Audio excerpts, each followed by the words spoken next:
Hey y'all, thanks a lot for joining. We're going to talk a little bit about what's ahead for the managed stage in release 13.0, kicking off in just a few days here and releasing May 22nd. So this is going to cover the managed stage, all groups except for analytics. John Mason on analytics is going to be doing his kickoff asynchronously. Everyone's always welcome to do that if you're not up for kind of joining the group call. But I will kind of start off by talking a little bit about access. So I'm going to share my screen here, and I'll talk through kind of three issues very briefly. And the first issue that I'm really excited about is one that we're carrying over from 12.10 because of the complexity of the engineering here. But really what we're trying to accomplish is we want to be able to optionally disable group membership inheritance. And we've been working on this in 12.10, and the engineer who's been working on this, Gosha, who's an awesome engineer on Access, posted a recording recently on a proof of concept that kind of tested this out, that we previewed, got some customer feedback, looks really good. But essentially what the proof of concept does is it allows you to kind of toggle a on the subgroup level, the ability to only carry forth the group owners from the parent group. So if you have maintainers or developers or reporters or guests in a subgroup, you're able to actually remove them from being inherited from the parent group. So you're able to kind of create these kind of more confidential kind of subgroups to kind of hide projects that you might want to have kind of confidentiality on. So this is great for organizations that have like a subgroup of more secretive projects that they're more sensitive to, even internal to only certain people in the company.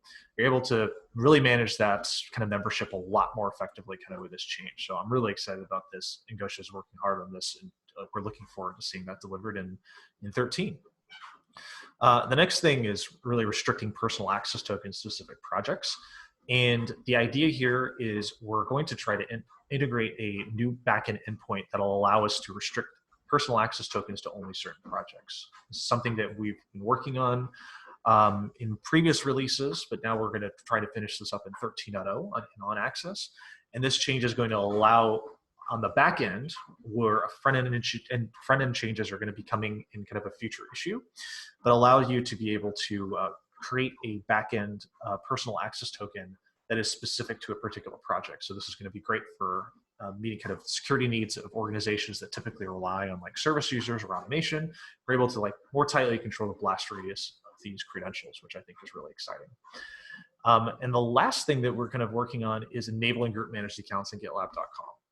We were hoping to kind of accomplish this in 12.10, but we ran into two blocking issues after kind of testing this with our customers, one of which is not removing users when a group first enables group managed accounts, and the second is allowing users that are removed from a group using group managed accounts to be able to simply rejoin. Both of these are being actively worked on, and both of these blocking issues, once resolved, will allow us to enable group managed accounts on GitLab.com. Even though we're talking about 13.0, which ships in May 22nd, we're looking forward to enabling this most likely during the last week of April or possibly the first week of May. So we'll get that enabled as soon as we can, so everyone can start using group managed accounts. Really enjoy that capability there of being able to tie users to groups, especially from GitLab.com. That's kind of what Access is working on. Any questions or thoughts there?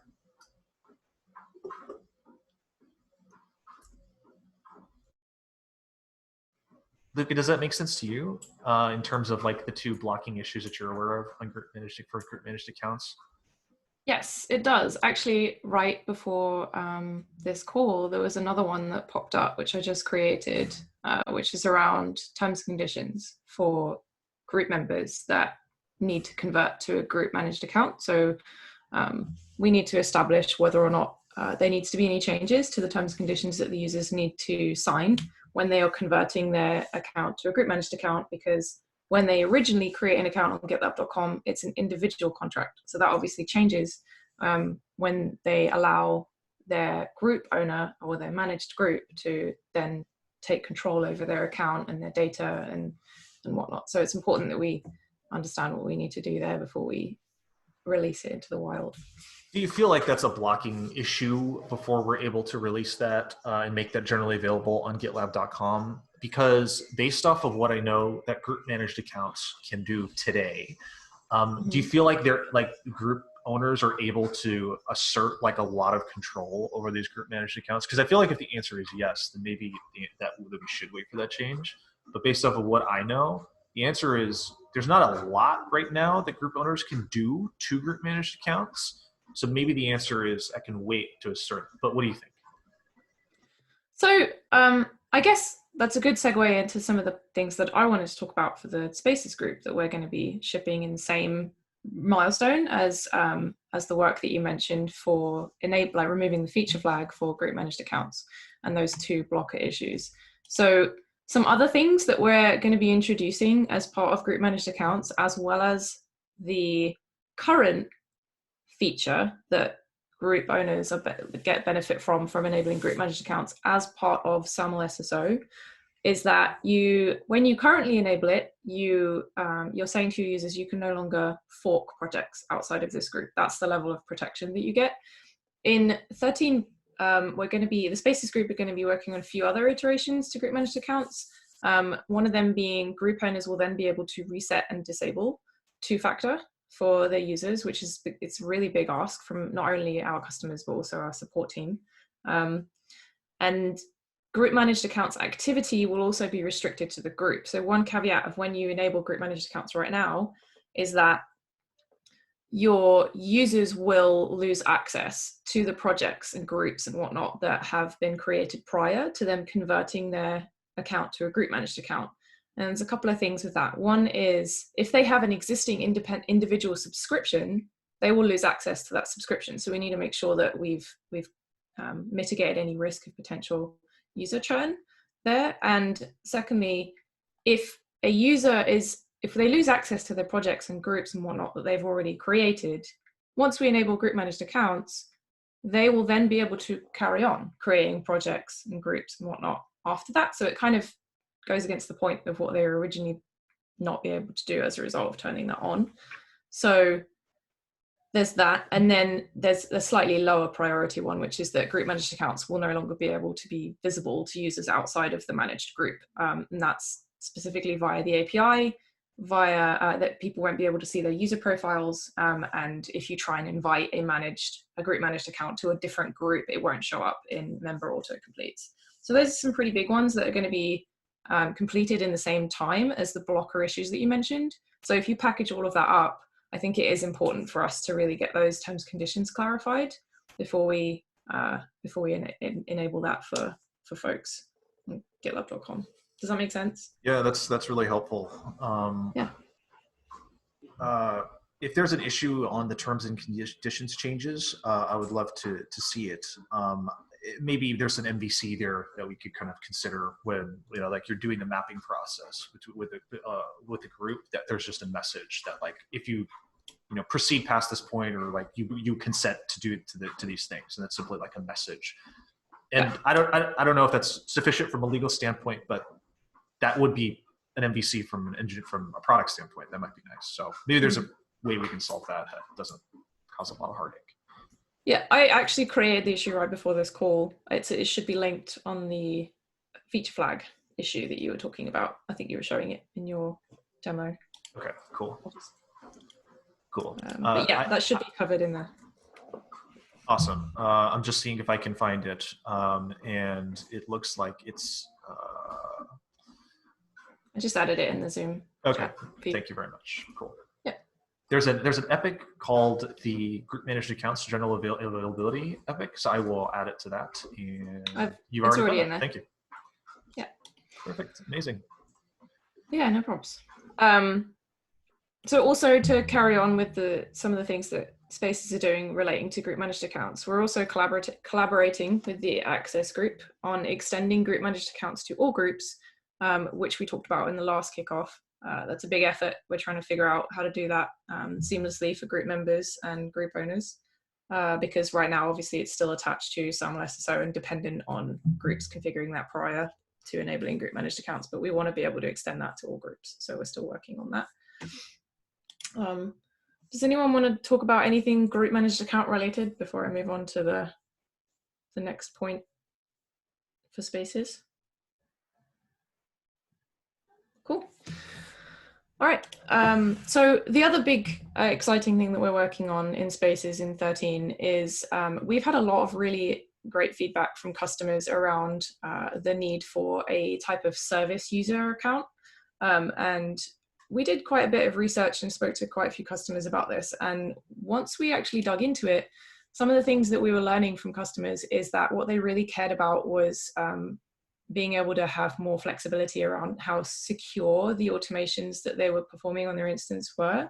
So what we've decided to do as in an iterative way is instead of saying like, hey, you have to use a user account in order to run your automations and whatnot, we're making it so that at the project level, which actually piggybacks off the work that you're also doing in Access, we're going to sort of use that functionality on the back end to create project level access tokens. So instead of having an individual user account, create a personal access token and then use that for their automations, we're taking the similar UI and we're taking the work that Access is working on and we're going to position that actually as a project setting option so that maintainers and owners can go to their projects and they can create an access token that's restricted to that project and then run the automations that they need.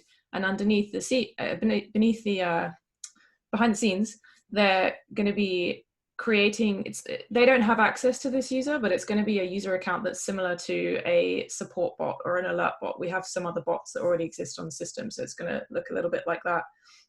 And everything's going to be pre-filled, so except their name. Their name, I think, will just be project name bot. So it'll look like it's identifiable to that project only. And then, so that's a big effort that we're going to be doing and hope it's going to solve a pretty big problem for a lot of customers. And then as well as that in 13, we're also going to be beginning the work on extending that also to groups. So you'll be able to have group level access tokens as well.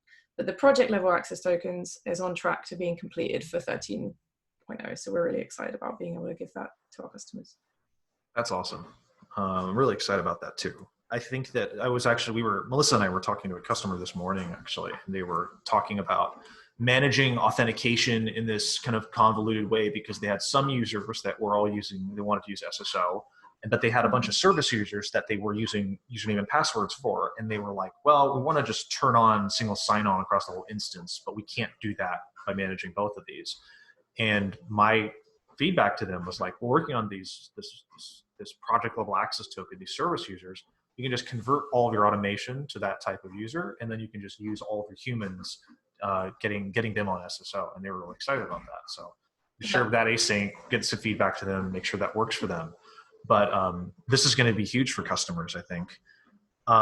One question I had was, I know that like the secure stage was thinking about using bots in a way. Do you know if like this helps them in any way that they can kind of leverage, or are they kind of doing their own thing? Yeah, so we've actually been syncing up with them a little bit on this. We both were doing our own sort of independent effort on similar things. What they're trying to do is an auto remediation bot. So it's kind of similar to things like alert bot and support bot. Basically, they all have kind of different requirements. They're all bots that do specific things.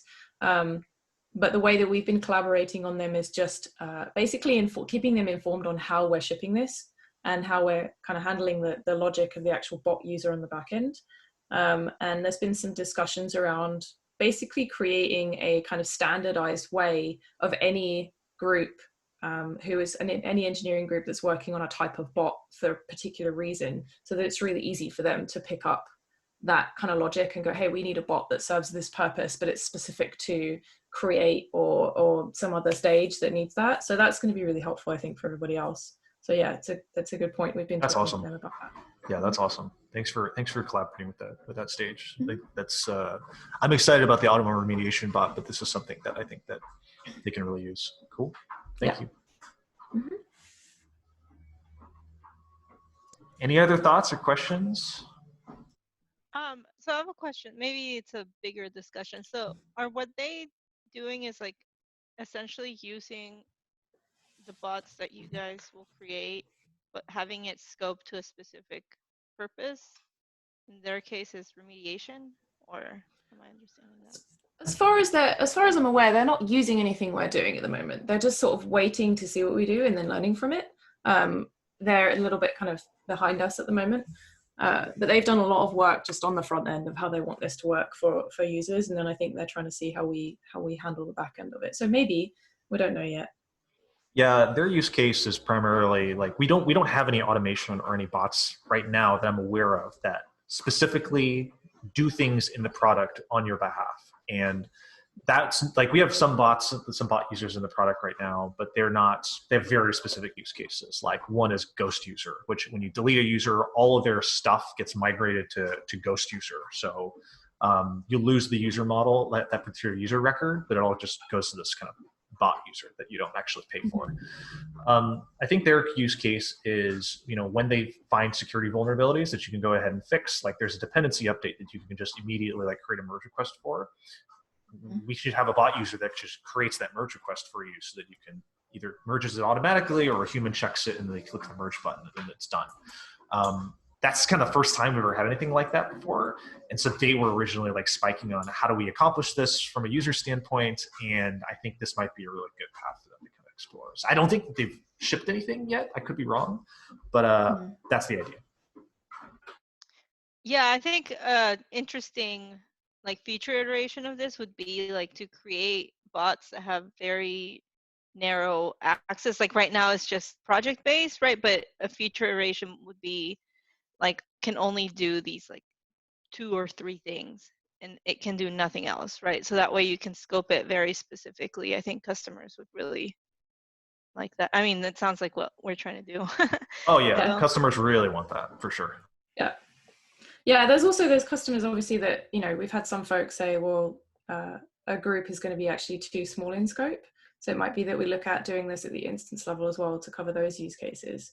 But honestly, the big thing that we're trying to help customers with here is things like, right now they're anxious about creating users for this for a couple of reasons. Like one, they might be a small company, they don't necessarily have the budget to have like tons of users, for example, and having an actual paid user account means that normal users have access to that. That's a potential security risk.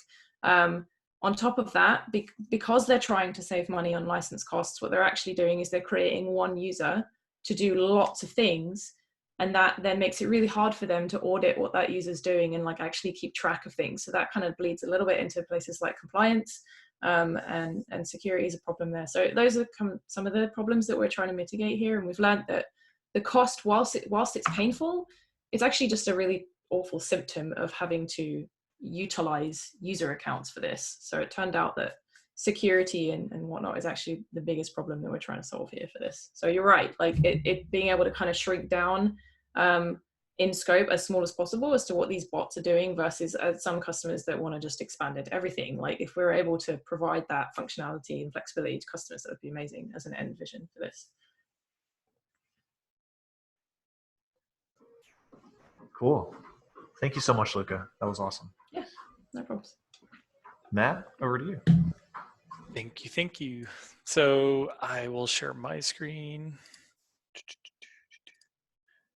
So there's several issues that we're planning for 13.0, and a lot of it has to do with audit events, some iteration on the compliance dashboard. But where we're starting is an iteration on a feature released, I believe it was in 12.9, that allows administrators to set merge request approval rules at the instance level. And the first iteration was meant to provide that functionality, period. Now we have to focus on how do we allow the flexibility to refine the scope of where those rules apply, because applying it to every single project in an instance is not practical. It's not solving the problem. It could create more work.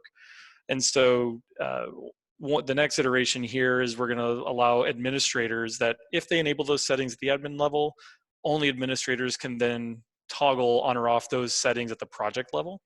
And in a future, in 13.1, actually, we're going to follow that up by allowing them to refine the scope to specific projects based on a compliance label. So trying to work towards that holistic solution to allow them the flexibility to enforce that at a global level.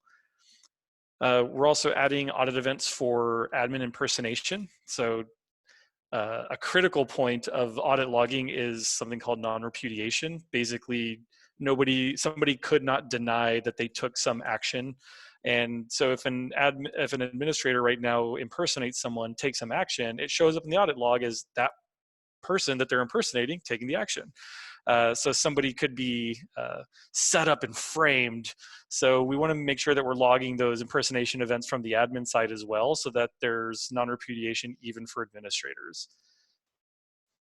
One of the issues that we've been working on and had some technical challenges that should allow it to ship in 13.0 is filtering audit events tables within the application. So right now, customers are having to build custom tooling via APIs to be able to pull the data they need, aggregate it into other systems. But there's a demand by especially non-technical users of our platform to be able to go and dig through the audit events without that complication or that technical hurdle.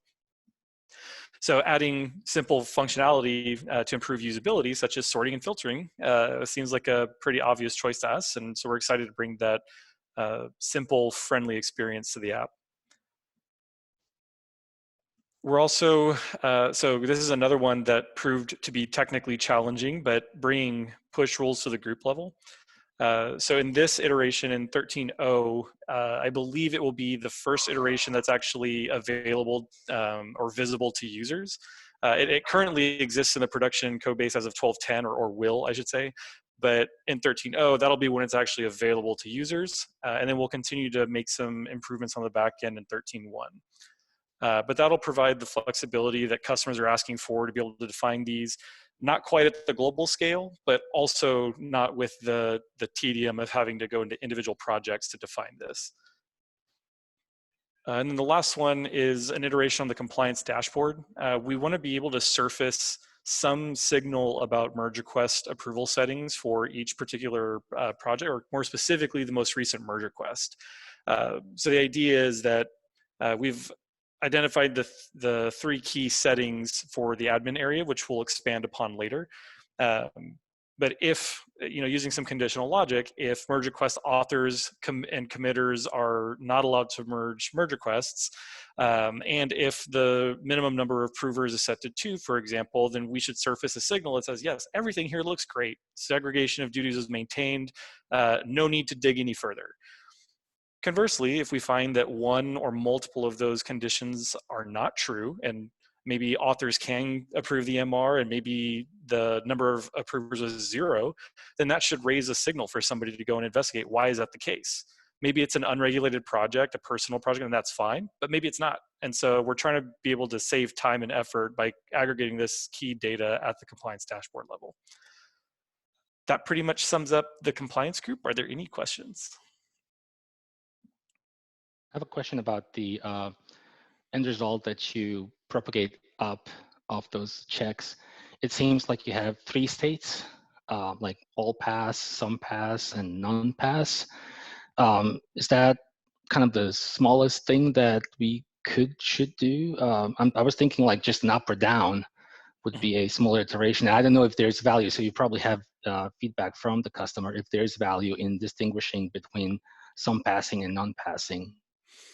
Yeah, no, I mean, that's a great question. I think that we could break it down even smaller, and we may have to out of necessity, because prior to like planning finalization, we had the bandwidth to do exactly what was proposed there. But as we concluded the planning meeting, we've realized that we might be kind of short as far as capacity, so we may have to out of necessity. There's value, I think, in showing a simple like thumbs up, thumbs down, but the problem we're trying to solve is that we don't want them to have to go into multiple projects unnecessarily. So the more insight we can provide initially, the fewer projects they're having to dive into. And now, that for a project, or sorry, a group that has 10 projects, not a huge deal. But when you have these enterprise accounts that have thousands of projects, it becomes even more important. But it's a valid point, and we may have to end up reducing the scope. Cool, thanks. Can you tell me a little bit more about the problem in allow admins to modify MR approval settings at the project level? I'm just wondering to myself and thinking, like, this is an improvement that affects only administrators at the moment, it looks like. So, and the type of user that an admin generally is it's generally like they're a very small handful of like blessed users because they have pseudo access to basically everything in the instance, right? So have we considered like owners in this, or other maybe thinking about other types of users? Because like if we're allowing admins to be able to subvert approval settings at the project level, I'm just wondering, is that something that they're going to be doing on a frequent basis? Is that the right type of user? What was the kind of motivation there, you think? So the motivation, as I understood it, was the admins of these self-managed instances tended to be the folks that were either engaging with internal audit and compliance, or were they themselves maybe I'll call them program managers for lack of a better phrase right now. And so they basically said, we want full control of this. We want to be able to set this, and then we want to be able to go determine which of these projects should be exempted. However, I do believe that a natural iteration is to bring it to both to bring it to the group level in some way, and or to allow group owners, because I think the reaction right now is largely based on kind of being audit season. A lot of the conversations we had were either before, during, or immediately following an audit. And so I think there's a particular sensitivity, but I imagine that as we move forward, they'll want to delegate that responsibility to the owners to then be able to manage whatever's most relevant or appropriate for those particular groups. Makes total sense. Cool. Thanks for considering that. I'm also really excited about the audit event for admin impersonation. Like, I know that that compliance has been working on audit events for some time, but it's always been something that I've hoped we can get to make sure that we don't we're attributing audit events to the right user, and I'm really excited to see that. So thanks for prioritizing that. Yeah, thank you. Any other questions or thoughts? Right on. Harris, over to you. Bring us home. Cool. Import in 13.0 is continuing down the path of two different direction issues. I've talked about both of these last time around, and I'll update this to 12.10. So these are both carryover, but I'll talk about each one of them to see where we are and how far we've gotten and what's to be expected in 13.0. The first one is looking at the user experience for import, and in particular for the new project creation flow. We are looking to replace this view with a more explicit selection for whether the user wants to start with a blank project created from template or import in order to increase the discoverability of those choices. So this is kind of the new landing page, a new view that we're looking to implement in order to do that. So all four choices will be described on the page, and the user will be able to kind of make a more educated selection on which path they'll take. We're not looking to fully rework this experience. So once you land on this page, the pages further down the flows are going to be very similar. The pages are going to look a little different. We'll have the new graphic there, but the flow past this first page is going to be kind of the same from there. So you'll be able to select, whether a template or an import you're going to work with, and once you hit the import, it's going to get you there. So that is in play for 13.0. The other feature has actually, we've turned it into an epic. It was a issue when we talked about it first, but we've created several issues to sort of break it down further and get and be able to deliver some of them in one milestone and the rest in the next. So this is the first attempt to put a user experience or a UI on the group export import, which up until now exists only through API. So we're doing this to make it so that people can use the UI to migrate groups. And further down, we'll look to incorporate that together with the project export import to create an experience where the user will be able to migrate entire groups and all the sub-projects using the UI between the two instances of GitLab. Where we are on this right now is we are on track to complete the export part of it. The import is actually, the import of the groups is in progress, but it's not gonna make 13.0, it will spill over. Past that, we have 2 additional issues that we've kind of broken off that have independent value, but don't have to be delivered in order for us to actually have the export and the import, and that is the email notification for export. So when the export is completed, the user will receive an email. And also on the import side, adding an import state to the group so that we can query the state of the import and know where the import is in order to tell the user that the import is in progress or that the import has actually completed or failed. So these are in various state of implementation and all targeted for 13.0. The way this will flow, we kind of have a screenshot that we can share as well now that we didn't have when we talked about last, is very similar to the project. The group will get an export button, export dialog on the settings page where the user will be able to kick off an export, and then once the export is kicked off, the user will be able to import a group on the page where the group is created. So the group creation page will start looking a lot like the project import page, where the user will be able to select either new group or an imported group. So that's the overview of where we are with those 2. Questions, thoughts about this? Is the primary use case for export and import going from on-prem to .com, or is there another use case? Great question. So for this, the kind of reason why we started some of this is allow for the migration of GitHost customers to .com, but this is definitely used for migration in both directions. So a large customer that may have outgrown or may have requirements to get off of .com and go into a self-hosted scenario can use this to move from .com into self-hosted. And vice versa, somebody who's self-hosting will be able to migrate to .com. So really, both scenarios are supported. That's awesome. So the export job will create basically like a tarball, kind of like the project import kind of does, and then I would kind of point. I would use the group creation page, and I'd point to that, and it would unpack.